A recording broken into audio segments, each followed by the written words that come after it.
Welcome everyone to the Thursday edition of Fair Territory. I'm Ken Rosenthal here with Alanna Rizzo. Alanna, we have a ton to talk about today, including perhaps some prom horror stories, at least from my perspective.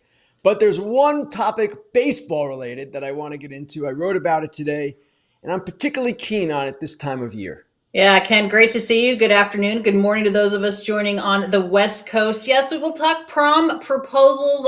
You had a horror story. I had a bit of a good situation, but we'll talk about that later in the show. Let's get to the lead first. Don't forget to get your questions in for Ken on Grillin Ken. But Ken, we talk about the coaching carousel when it comes to the NFL. That's only 17 games that you have to coach, if you will. What about, though, the hesitancy of trading or changing managers in midseason? Alanna, this is a relatively new development in the game. I go back to 1991. I tell this story often. If you're sick of it, I apologize. But my son Sam was born, and the first 3 days of his life, a manager was fired. Royals, John Wathan; Cubs, Don Zimmer; Orioles, Frank Robinson, and that's why in Baltimore I had to spring to attention. So back then, at this time of year, and really extending into the 2000s too, about a quarter of the way through the season, teams would start to get itchy. But since 2018, there have been only 4 in-season dismissals, and they all took place in 2022. So really, it's almost a thing of the past for managers to be fired in season. And the reasons are many, but the biggest one is that in this age of collaboration, that's the big buzzword that executives like to use, the manager is essentially an extension of the front office. And if you're going to fire your manager, you're basically indicting your own self as a head of baseball operations. So I don't know of anybody that's in particular trouble right now, Alanna, but of course we can discuss some potential candidates. Certainly, and you mentioned the 4 in 2022. I didn't realize there had been that many, Ken, but Phillies fired Joe Girardi. They hired Rob Thompson. Angels fired Joe Madden, hired Phil Nevin. The Rangers got rid of Chris Woodward, of course, hired Tony Beasley, and then went on to Bruce Bochy. Blue Jays firing Charlie Montoyo, and then hiring John Schneider. And that brings up a particular case. Is John Schneider now with the Toronto Blue Jays? Is he on the hot seat? I think everybody is surprised at the lack of production and success the Blue Jays are having. Well, in what I wrote today, Alanna, I described the Blue Jays as the most interesting case right now. As you mentioned, they brought John Schneider in to replace Charlie Montoyo less than 2 years ago. So if you're going to fire another manager, your handpicked guy from inside the organization, that's John Schneider, then who does that point back on? Points back on team president Mark Shapiro and on general manager Ross Atkins. And it speaks to, at that point, a failure by those guys to get this thing right. So the Blue Jays are a disappointment. There's no question about it right now. But at the same time, I don't know that I see them making a move with Schneider because it's going to go right back on Shapiro and Atkins. And how does it go from manager of the year 1 year, and then we're going to go ahead and boot you right out in the middle of the season, the following year? It seems like it's such a fickle position, but nobody wants to take the blame for it, so they pass the buck. It is a fickle position. And one thing I want to make clear, firing the manager is never a pleasant thing. No one ever wants to see that. I know fans call for people's heads from time to time, but let's face it, when a manager is fired, that's an organizational failure. So from that perspective, what is going on is sort of healthy, that the front offices to some degree are taking accountability for the teams that they've presented the managers with. And yet at the same time, it is quite unusual, some of the things that take place now. Ollie Marmol, good example. He gets extended in the final year of his contract, and at a point where they were coming off a last place finish, the first last place finish since 1990, and it was almost as if he was too safe. Now they're playing better now. They've won 8 of 10.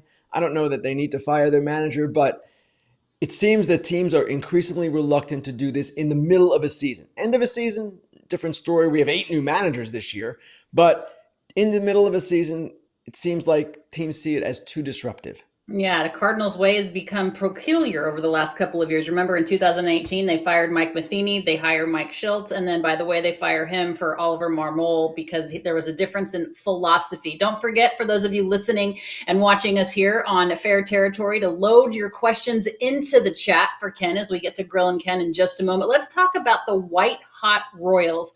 And I tell you what, Ken, this is a team that I think many are surprised by, particularly their success in the AL Central, and it starts with great pitching. This is one of my favorite stories of the year, Alanna, and I'll tell you why. The Royals spent money this offseason. They spent $77 million combined, in particular on Seth Lugo and Michael Wacha, because they wanted to bring some stability to their rotation. They've had years and years of young starters getting shelled, and they needed some better examples at the top.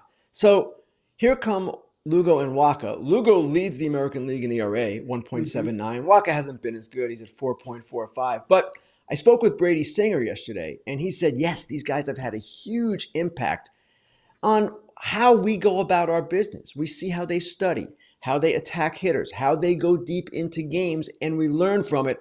So my point is, yes, the spending of money can sometimes backfire. We know that. But what often gets lost in an era of granular statistical breakdowns are the impacts that are intangible. And Wacha and Lugo, in addition to being tangible in what they're giving the Royals, there's an intangible there that is really paying off for that team as well.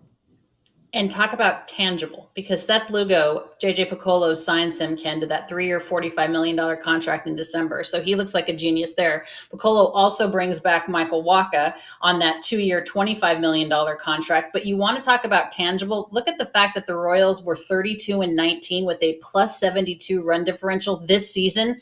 Through 51 games last year, Kenny, they were 15-36 with a negative 73 run differential. This team has pitching. They're very good with the glove, and they have the offense too. I like the fact that they signed Bobby Witt Jr. to that extension because it makes them have even more to look forward to. By the way, Salvador Perez, Benjamin Button, Ken, he's going backwards. 34 years old. He's hitting like he's 24 years old. All right, Oneil Cruz. We know about Salvi Perez. He's been in this game a long time. Oneil Cruz, if you didn't know him before, Ken, you know about him now. What do you love about this young star? I love the raw ability, and we saw it on display Tuesday night when he hit the two hardest balls all year. And it was fascinating to watch. And in addition, now with StatCast and measuring exit velocity, we had tangible measures of what he did. And while he is not yet a polished player, defensively or offensively, the fact that this kid has this kind of raw ability, and you'll see it right here, this ball into the corner, this was, I believe, a single. And if he had not hit it as hard, it might have been a double. So I guess he hurt himself a little bit there. But what I wrote about was, I'm not someone who is totally into the church of exit velocity, but Oneil Cruz practically made me a convert. Oh, we're going to get into exit velo coming up a little bit later in our Dude and Dork segment. Don't forget to get your questions in. But to elaborate on your point, in Tuesday's win, Ken, he had 3 hits of 115 miles per hour as far as exit velocity. He broke his own record. At first in the StatCast tracking area, 2 of them were 120 miles per hour, which had also never been done before. He did it himself. He was breaking his own records. Listen, it's not the only tangible. It's not the only metric to pay attention to, but it is fun, and we are allowed to have a good time in this game. Oneil Cruz is, again, a bright spot for the Pittsburgh Pirates, but he's not the only one, Kenny. They have Jared Jones, and of course they have a guy by the name of Paul Skeens. There's a lot to be looking forward to in the Steel City.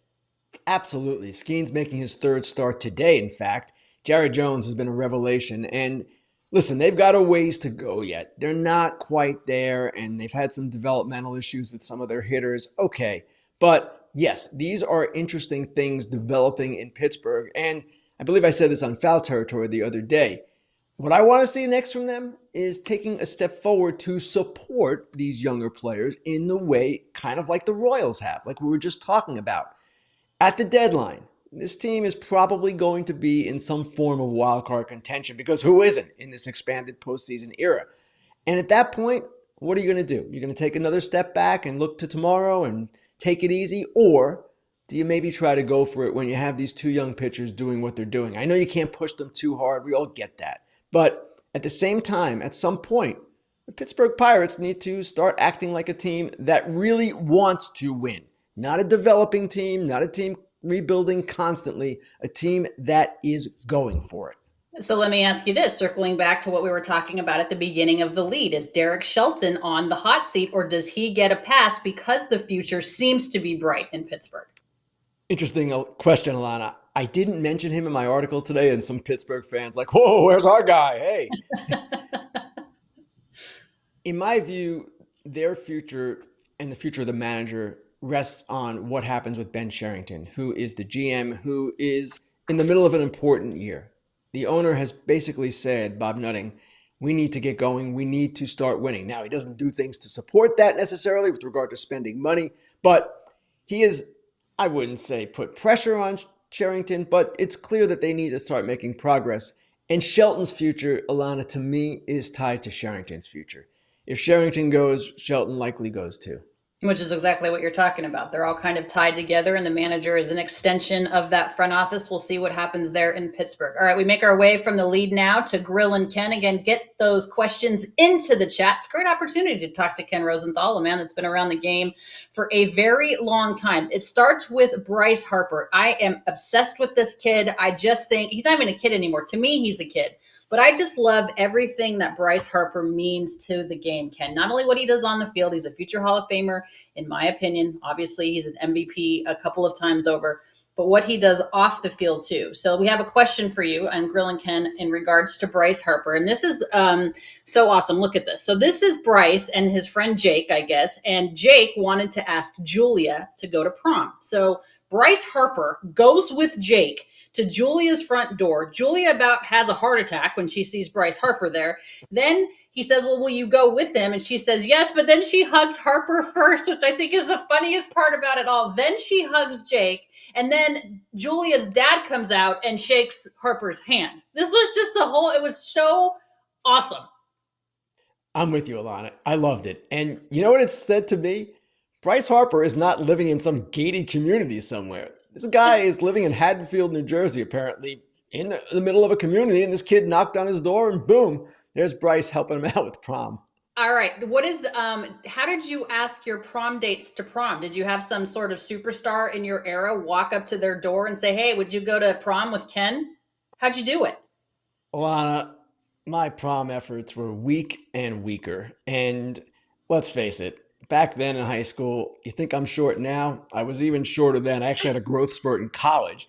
I had glasses. I was nothing to look at. I was nothing to hang with. And the woman I asked, actually it was a girl then, of course, was kind of a childhood friend. And she basically said, I'm not going to prom with you.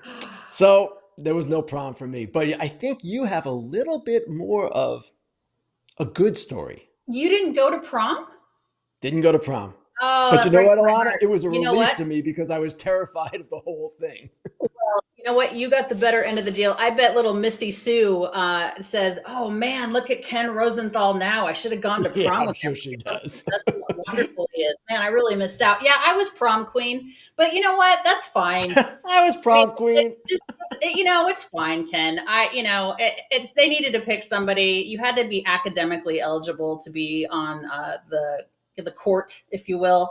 I had good grades. I was a good student, and they're like, yeah, sure, we'll give it to Rizzo. So yes, I was prom queen. I was also homecoming queen. Every year that I was in. Yeah, don't get it twisted, Ken. It's not just a pretty face. I had the academics too. I'm kidding. You did.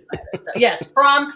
You know what? But the Philly Fanatic asked me on a date, so I'm not sure that Bryce Harper still has the best, story going to in Philadelphia. The Fanatic asked me out and then dumped water all over me on accident, and it was not a good scene. But if Bryce Harper comes to your kid's door, let your daughter go to prom with that young man, because that's a good lesson. What a sweet man. All right, coming up in Grillin Ken, what do we have? This is a question regarding Yadier Molina, which I love this. I always thought Yadi was going to be a manager. So Wesley Allen wants to ask you, Ken, thinking of managers and coaching, Yadi was reportedly added to the Cardinals coaching staff, but he hasn't been with the team even in spring training. Any insight into what Yadi is doing? Wesley, I actually don't know. And you're right. He was talked about in this regard as a member of the staff, and it didn't happen for whatever reason. He obviously is a candidate to manage that team in the future. You can almost predict it's going to happen. At the same time, you never know.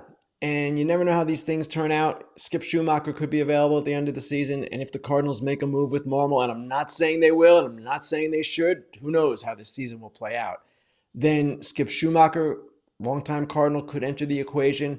He was a bench coach last year for them, or 2 years ago. And Yadier Molina obviously could be a guy they talk about as well. And obviously a lot of catchers do become managers. It seems like a pretty seamless transition, but it's not a guarantee, Ken, that just because you played the game in that position would make you a good manager. Do you think Yadi would be? I do, but there is a caveat here. There are actually two caveats. One, first-time managers, it's never necessarily easy. There's a transition period that most go through. Some do it pretty seamlessly and great, but it's not an easy job, right? The other thing is great players who become managers. And Hmm. there's not a tremendous history of success there. And I think about Frank Robinson. I covered him, and he was a good manager in many ways, but he wasn't this huge success. And the problem for great players as coaches or managers is often they have a hard time with players who can't do what they once Hmm. did. And when you're a great player, of course, you're in a rare air. Actually, any major leaguer is in a rarefied air. But for the great ones, it's even more difficult. That said, Yadi's knowledge is ridiculous. He knows the game inside and out, of course. Could he succeed as a manager? I believe he could. Do you think that the great players have a hard time managing because the game came easier to them than it does to others? At least seemingly it comes easier to them, that not everybody has the same skill sets that they do, so they can't understand why these players can't do what they used to be able to. Alana, that's a great point. And that is part of it. And often we see players who were not great players succeed as managers. I'm looking at Stephen Vogt right now. There's a good example. Guy who David kind of had to Ross. scrap his way. Yes, you can name a bunch of them. Bud Black was a good pitcher, not a great pitcher. He was fine. Bob Melvin, backup catcher. I can go down the list. And those players that we're talking about are the opposite of what you're saying. These guys are players who learned how difficult the game was, how difficult it was to succeed on a nightly basis, and they have a greater appreciation, perhaps, than great players do in the same circumstance. All right, making our way through Grillin Ken here on Fair Territory. The next question, Ken, is in regards to roster moves and shakeups based on just the amount of pitchers' injuries. So Sebastian wants to know, how do you feel about limiting the number of roster moves per month so teams can't move relievers up and down? It might put pressure on teams to have the starters go longer. Interesting thought from Sebastian. Thanks for being a part of the show. Yes, Sebastian, very interesting thought. And it goes back to that three-story series Jason Stark and I wrote about a week ago, I guess it was, detailing the demise of starting pitching and how to bring it back. And this is one option, that you limit the options of players going up and down and you force teams to keep them on the rosters. There are implications with this too, unintended consequences that result.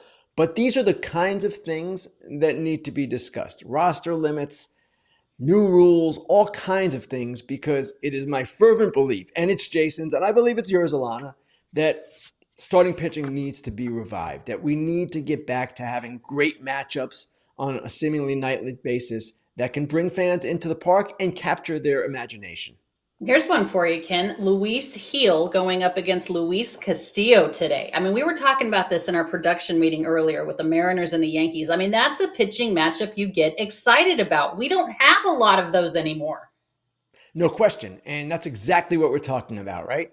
That's a reason to turn on the TV today. I think that game actually already is in progress, as is Paul Skeens, his third start in progress as well. So these are guys you want to watch. And nothing against the opener strategy, nothing against the occasional bullpen games, which teams view as necessities toward winning. And that's what they're always going to point toward, whatever we can do to win. But just as with the pace of play and with the shifts, things had to be done to enhance the entertainment value of the sport. This is exactly what we're talking about. Luis Gil versus Luis Castillo, what you just mentioned, is entertainment. And that's what the sport needs to get back to. Let me ask you a really quick question. It's a curveball that has nothing to do with that. But when Garrett Cole comes back and he says that June is a possibility, who's the odd man out in the Yankees rotation? Because right now they're all pitching pretty well. And I don't see Garrett Cole being told he can't, come back when he wants to. But who goes to the bullpen, or do they go to a six man? Alana, how many times have you heard from your reporting days, these things have a way of working themselves out? We hear it all the time. And in this case, let's assume everyone stays healthy. Let's hope everyone stays healthy. You don't want to see any pitcher hurt. If that's the case, my guess is they back off of Heel. And the reason they do that is he's coming off Tommy John in 2022. This is his first full season since.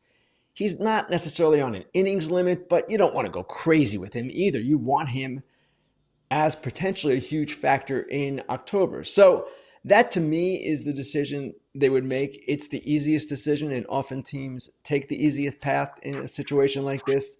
So no disrespect to Luis Gil, who has been brilliant, but that to me would be the way to go. Yeah, that makes sense. All right, one more question here in Grillin Ken, and it has to do with the Astros. Another surprise. They're still struggling, Kenny. So where do they go from here? Jay wants to know, what do the Astros do now that they've gotten it going a little bit, but they're still not playing their best baseball? Do you let the resumes speak for themselves? Where do you go from here? You do exactly that. And earlier this season, when they were really struggling, I was wondering if it was ever going to turn around, as people do in circumstances like that. But they have played better. They just did lose 2 or 3 to the Angels. Not great. I still expect them to be really good. And keep in mind, they're having issues with their starting pitching that is going to get better as the season progresses. Guys are going to get healthier. McCullers and Luis Garcia. These people will be returning to the rotation. It will help them. They'll be able to cycle guys in and out. I forgot to mention Urquidy. He's also going to be coming back. So all of that should help stabilize them from a pitching standpoint. Offensively, Jose Abreu seems to be a missing person. He's still in Florida trying to get himself back going. And Kyle Tucker's having an MVP year. They need to get better in certain ways. Jeremy Pena also has been great. Yes, they need more offensive consistency, no question. But you still have to like them being there at the end in some fashion. Maybe not as the division champion, but certainly in the wild card race. Yeah, I definitely am not going to be the one that writes off the Houston Astros. Jay, thank you for the question. Ken, thank you for the answers. We're going to be right back after a message from our fair territory or foul territory friends as well. Eric Kratz, and Scott Braun. Hang on. Kratz here from FT. I wasn't feeling as focused as I wanted to be and heard some buzz about AG1. Since drinking AG1 daily, I've felt energized, locked in, and ready to hit the day. Braun here. That's because AG1 is a foundational nutrition supplement that supports your body's universal needs like gut optimization, stress management, and immune support. Since 2010, AG1 has led the future of foundational nutrition, continuously refining their formula to create a better, smarter way to elevate your baseline health. Kratz, not only did I replace my multivitamin with AG1, but I love that every scoop also includes prebiotics, probiotics, and digestive enzymes for gut support. That's a big deal for me. I recommend AG1 to fam and friends because it's tested for 950 contaminants and NSF certified for sport.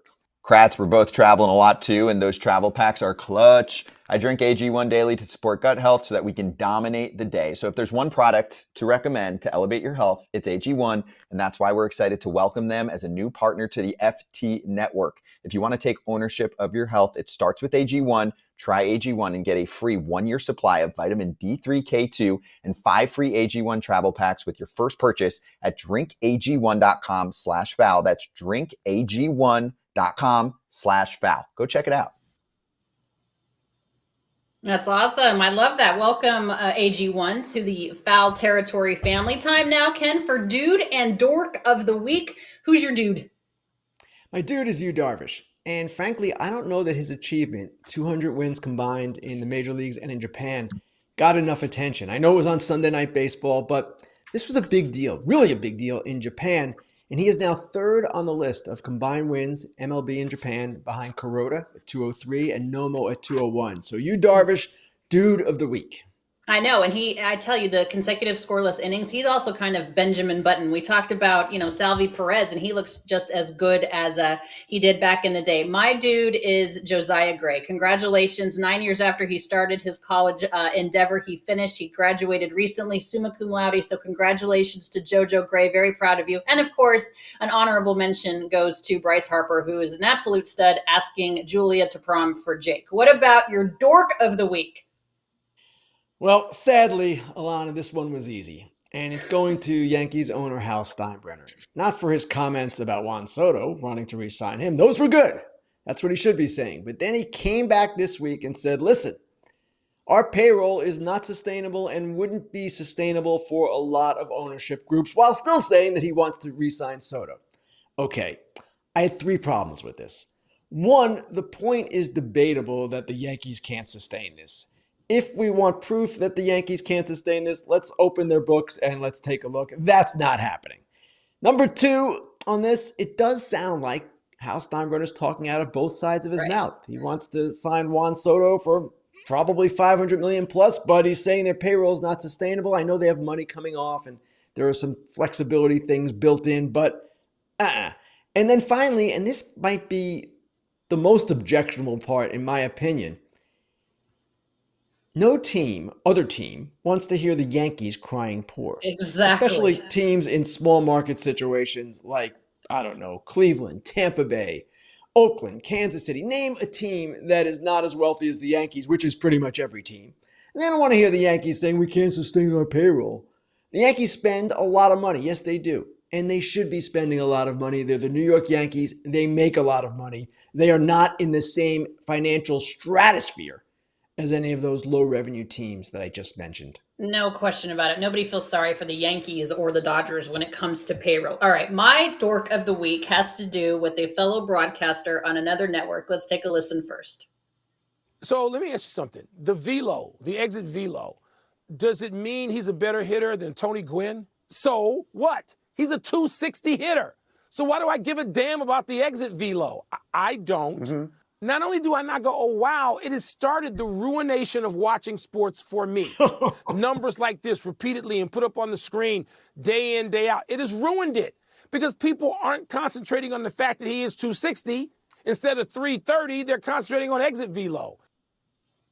I don't know, though. Like, why can't we just have a good time with this, Ken? I don't think you have to focus on just the exit Velo. No one's saying Oneil Cruz is Tony Gwynn. No one should be saying anybody is Tony Gwynn, but let's just use it as a piece of information. Another thing that is fun about this game. Now, JJ Cooper, who is the editor of Baseball America, had such a great point. It was like, oh, I liked watching NASCAR until I found out how fast the cars were going. What's the harm in just discussing exit Velo? We're not saying that Oneil Cruz shouldn't have a better batting average. We're just saying the balls that he hits are really, really freaking hard. There is no harm, Alanna. And we all know, as people who follow the game closely, and even for those who don't follow the game closely, Giancarlo Stanton is the king of StatCast, right? Mr. Exit Velo. And half the Yankee fan base, maybe 3/4, maybe 4/5, can't stand Giancarlo Stanton. He frustrates them endlessly. So there are separate skills we're talking about here. And no, if you're great at exit Velo, it doesn't make you a great hitter. But in the case of Cruz, in this one particular event, as we discussed before earlier, that was cool. And it was cool to know how hard he hit those balls. And it was really kind of a breathtaking night if you were watching the game and seeing what this kid was accomplishing. Yeah, you don't have to take away from the other statistics just to focus on this. It's just part of the game now. It's something that we have as a measurement, as a tangible piece of evidence. There it is. There's no need to make this into a negative thing. It's not a negative thing. It's pretty cool. Stanton just hit one 450 off of Luis Castillo. Now, Derek is our our social media guru. He's a massive Yankee fan.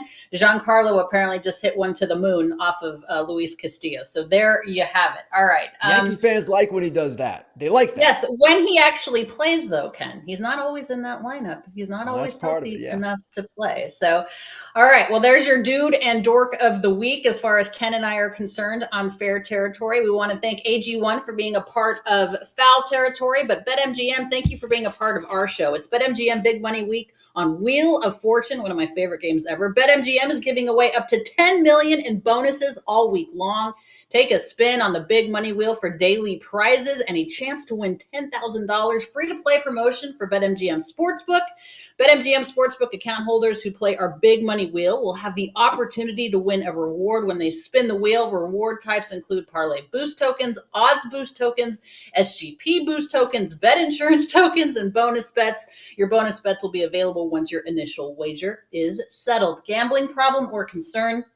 Call 1-800-GAMBLER. Well, that's going to do it for Ken Rosenthal and myself here on Fair Territory. Thanks to everyone for watching and listening. Don't forget to subscribe on YouTube, Apple, Spotify, wherever you get your podcast. Fair Territory is done for the day, but Foul Territory is next, followed by Dodgers Territory at 3 p.m. Eastern with myself and Clint Pasillas. And don't forget, Kenny is back on Monday with Fair Territory once again. Ken, have a great day. Have a great weekend. You too, Alanna, and everyone have a great prom. Yeah! It is prom season.